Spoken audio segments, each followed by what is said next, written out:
Good morning friends. আজকে আমাদের destination হচ্ছে হুগলি জেলার হরিপাল। প্রথমে আমরা লোকাল ট্রেন করে চলে আসলাম ব্যারাকপুর স্টেশন। ব্যারাকপুর স্টেশন তো সবারই চেনা। সেখান থেকে বেরিয়েই অটো স্ট্যান্ড, অটো করে আমরা চলে আসব শেওড়াফুলি যাওয়ার যে ঘাট, সেই ঘাট পার হয়েই সুন্দর করে আমরা পৌঁছে যাব শেওড়াফুলির কাছে। শেওড়াফুলিতে ঘাটের কাছেই স্টেশন, সুতরাং খুব একটা যেতে হবে না।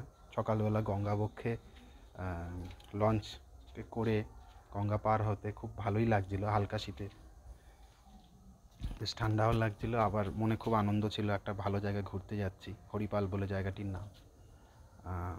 কোনোদিনও এর আগে যাইনি, যাব। এবার শেওড়াফুলি পৌঁছে এত বড় স্টেশন থেকে তো ভালোই লাগে। সকালবেলা ট্রেন ধরবো শেওড়াফুলি থেকে, দূর দূরান্তের ট্রেন এখানে এসে থামে। এখান থেকে আমরা ধরে নিলাম আরামবাগ বা গোঘাট লোকাল, যেটি শেওড়াফুলি থেকে আমাদের নিয়ে যাবে হরিপাল স্টেশনে। লোকাল ট্রেনে চেপে বসলাম, লোকাল ট্রেন চলছে। আমিও ছবি তুলতে তুলতে শেওড়াফুলি স্টেশন থেকে এগিয়ে গেলাম হরিপালের দিকে। আমরা হরিপালে যেতে লাগলো মোটামুটি 1 ঘন্টার উপর। হয়তো ট্রেন একটু স্লো ছিল, লেট শীতের সকাল বলে। ট্রেনও মোটামুটি ফাঁকা, আমরা বসার জায়গা পেয়েছি। এবার হরিপাল নেমে পড়েছি। নেমে এখান থেকে বাইরেই বাস, অটো, ট্রেকার সবই রয়েছে। আমরা ট্রেকারে করে চলে যাব আঁতপুর। এই হচ্ছে আঁতপুর রামকৃষ্ণ মিশন মঠ, বেলুড় মঠেরই অংশ এটি। এখানে স্বামীজি সন্ন্যাস গ্রহণের পূর্বে কিছুকাল ছিলেন, তারপর এখান থেকে তিনি এবং শ্রীরামকৃষ্ণের কিছু বিশ্বস্ত অনুগত শিষ্যরা এখান থেকে তারা সকলে মিলে সন্ন্যাস ধর্ম গ্রহণ করেছিলেন। খুব সুন্দর সবুজে ঘেরা অঞ্চলে এই আঁতপুরটি। আর রামকৃষ্ণ মিশনটিও বেশ গ্রামের মধ্যেই। পাশেই বড় পুকুর রয়েছে মঠের পাশেই। যেতে যেতে অনেক ছবি তুললাম।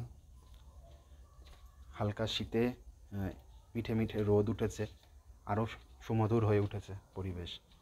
এখানে স্বামীজি মূর্তি রয়েছে, স্বামীজির ব্যবহৃত বহু আসবাবপত্র রয়েছে, স্বামীজির ঘর রয়েছে। এই হচ্ছে বারান্দা, দালান। এই পাশের ঘরটিতেই স্বামীজি ও তার শিষ্যরা এখানে সন্ন্যাস ধর্ম গ্রহণের প্রস্তুতি করেছিলেন। আমরা ঠিক দুপুরবেলায় এসে পৌঁছেছি। আমরা ভোগ পাইনি, ভোগের কুপনও কাটতে পারিনি, তাই আমরা ঘুরেই কাটালাম। এই হচ্ছে পূর্ণতীর্থ আঁতপুর। এখানে উল্লেখ রয়েছে কারা কারা এখান থেকে এই ঘরটিতেই তারা মূলত যাগযজ্ঞের মাধ্যমে সন্ন্যাস ধর্ম গ্রহণ করেছিলেন। যজ্ঞ আহুতি দেওয়ার পর এখানে কিছুক্ষণ সময় কাটিয়ে আমরা এবার মঠটিকেও একটু ঘুরে দেখলাম।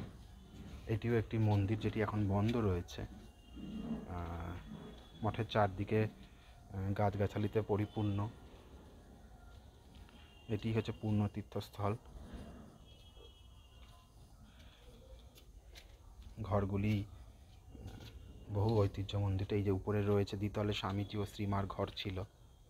সেখানে প্রবেশ করতে আজকে পারিনি, তবে পরবর্তী সময় আসলে অবশ্যই প্রবেশ করব। আঁতপুরের ঐতিহ্য অবশ্যই ভারত তথা পৃথিবীর ইতিহাসে খুবই গুরুত্বপূর্ণ। আঁতপুরের ঠিক এই মঠের পাশেই রয়েছে একটি বহু পুরনো দুর্গা দালান, সেটিও যাব এর পরেই। মঠের ছবিগুলো আপনারা দেখে নিন। এখানে পাশে আসলে অতিথি নিবাসও রয়েছে, গেস্ট হাউস, শান্তি ভবন। এখানেও এসে আপনারা দূর দূরান্ত থেকে আসলে এখানে থাকতে পারেন। এই ছবিটি ঠিক মঠের পিছনে একটি বড় পুষ্করিণী রয়েছে। এই পথ দিয়েই আমরা হেঁটে হেঁটে পিছনে দিকে একটু ঘুরে নিলাম। অনেক পুকুর রয়েছে, গাছগাছালিতে ঘেরা চারিদিক, বেশ ভালোই লাগছে ঘুরতে। চারিদিকে সবুজের সমাহার। মঠে আরও কিছুক্ষণ বসতে ইচ্ছে করছিল, কিন্তু হাতে সময় কম, অনেকগুলো জায়গায় ঘুরতে হবে। সেই জন্য মঠের পিছনের দিকের যে পুরনো দিনের দালান বাড়ি, দুর্গা মণ্ডপ, এখানটা দুর্গা মণ্ডপ, এটি ভগ্নপ্রায়। এখানে পুজো হয় এখনও, এরা বলেছে। গা ছমছমে বেশ পরিবেশ, ঝোপঝাড় রয়েছে, কখন কোথা থেকে কি বেরিয়ে আসবে একটু ভয় লাগছিল। তবে এই দুর্গা মণ্ডপটার ছবি তুললাম। ফাঁকা, জনমানব শূন্য,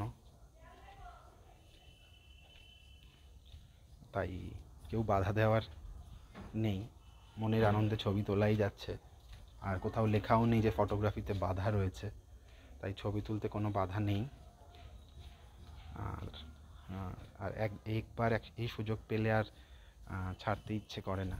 এবার ঠিক এর পিছনেই আছে যে একটি পুকুর, যেটি শুনেছি আমরা, যেখানে স্বামীজি নাকি প্রতিদিনই হেঁটে স্নান করতে যেতেন। সেই দিকে যাব।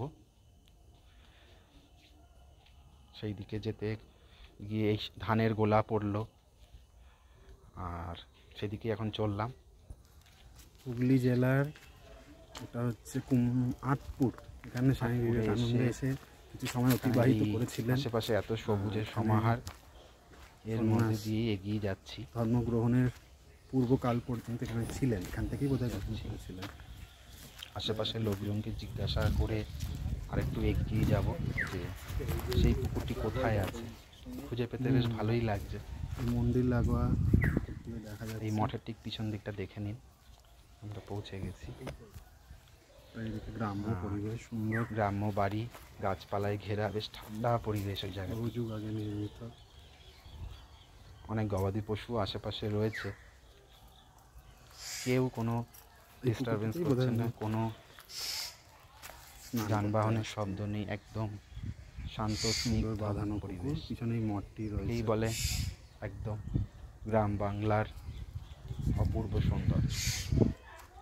এর সাথে কোনো ভাগ হবে না। এত গাছগাছালি, এত অক্সিজেন, প্রাণ ভরে অক্সিজেন। এবার চাষের মাঠগুলির পাশ দিয়ে এগিয়ে যাব। এখানেও কিছু ফটোগ্রাফি করে নিলাম। সময় আছে, সুযোগ আছে। এখানে নতুন বোধহয় খাদ্যশস্য বীজ বপন করা হয়েছে। গ্রাম্য রাস্তা দিয়ে এগিয়ে যাচ্ছি, সাথে ছবি তুলতে তুলতে। এই জায়গাটি বেশ সূর্যের আলো এই গাছের ডাল ভেদ করে আসতে খুব ভালো লাগছিল, তাই ছবিটা তুললাম। ভয়ও লাগছে, কোনো সরীসৃপ জাতীয় প্রাণী যদি এসে উপস্থিত হয় আশেপাশে, মুশকিল তখন। এখানে থাকতেই পারে, এত গাছগাছালি যেখানে, ওদের অবাধ বিচরণ। যেখানে বাঁশবাগানও রয়েছে, তার ঠিক পিছন দিকে একটি কালী মন্দির, সেটি আর যেতে সাহস করলাম না। এইবার চলে এসেছি এই বিখ্যাত পুকুরটিতে।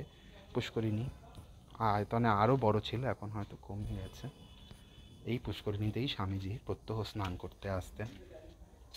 এখনও এখানে লোকজন ব্যবহার করে। চারিদিকে গাছপালা দিয়ে ঘেরা, বেশ ঠান্ডা হাওয়া আসছে, এখানে কনকন করছে শরীর।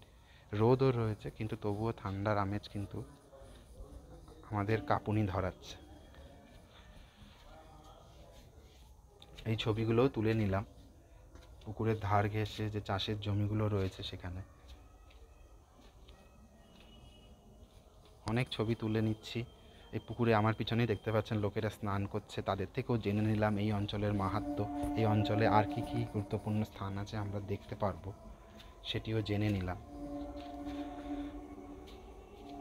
পুকুর পাড়ে ফটোশ্যুট করা মোটামুটি শেষ, আর এই স্থানটি সম্পর্কে তথ্য নেওয়া মোটামুটি আমাদের শেষ হয়ে এসছে। এবার এখানে একটি ছোট্ট রিল বানানোর চেষ্টা করছিলাম, স্লো মোশন ভিডিও, যে পুকুরের আশপাশের কি সুন্দর সবুজে ঘেরা, ওখানে চাষের জমিগুলি রয়েছে। আমি ঘুরে দেখলাম, ঘুরে দেখে একটু পুকুরটার পাশ দিয়ে হেঁটে ছোটোখাটো স্লো মোশন ভিডিও বানানোর চেষ্টা করলাম, যাতে পুকুরটার পুরো ক্যাপচারে আসে। এত বড় পুকুর একটা সিঙ্গেল ক্লিকে আসছিল না, আর জনমানব শূন্য হওয়াতে এখন রিল বানাতে কোনো অসুবিধাই ছিল না। তবে এটা অনস্বীকার্য যে এই পুকুরটি সত্যি একটি গুরুত্বপূর্ণ স্থান আঁটপুরের। এটা শহরাঞ্চলের হলে হয়তো পুকুরটিকে আরও সুন্দরভাবে সাজানো হতো। গ্রাম্য পরিবেশ, তাই এখানে কোনো ভিত্তিপ্রস্তর বা কোনো মূর্তি স্থাপন করা হয়নি। জাস্ট এটি যেমন আছে তেমনই রয়েছে। হয়তো পাড়গুলি বাঁধানো হয়েছে, সে আমলে হয়তো পাড়গুলি বাঁধানো ছিল না। তবু যা আছে সুন্দর, পরিষ্কার, ভালোই লাগছে। অনেক পরিযায়ী পাখি উড়ে আসছে চারিদিক থেকে, দেখছি বক, মাছরাঙা, হাঁস খেলে বেড়াচ্ছে পুকুরের জলে। ভালোই লাগছে গ্রাম্য পরিবেশ। আপনারাও আসুন, এসে ঘুরে যান এই পূর্ণতীর্থ আঁতপুর রামকৃষ্ণ মঠ। যথাসময়ে আসলে অবশ্যই ভোগ প্রসাদ পাবেন, আপনারা এসে ভোগ প্রসাদ পাবেন। এইবার আশেপাশের কিছু ছবি তুলে এগিয়ে যাব আমরা দারহট্ট। দারহট্টতে রয়েছে অনেকগুলো, এখান থেকে 1 কিলোমিটার মতো দূর, ওখানে অনেকগুলো টেরাকোটার মন্দির আছে, শ্রীকৃষ্ণজিউর মন্দির আছে, দোল মঞ্চ, রাস মঞ্চ সমস্তই রয়েছে দারহট্টতে। সেই জায়গাটাতে যাব। এই মঠের বাইরে এই শিব মন্দিরটি রয়েছে, আঁতপুরের রামকৃষ্ণ মঠের বাইরে, সেটিরও ছবি তুলে দিলাম। এটি হয়তো পরবর্তীকালে এই মঠের সামনে বড় মাঠ রয়েছে, সুন্দর, মানে বাচ্চাদের খেলার জন্য মাঠ মঠের আশেপাশেই রয়েছে। রাস্তাটিও খুব সুন্দর, তাই লোভ সামলাতে না পেলে ছবিটা তুলেই নিলাম।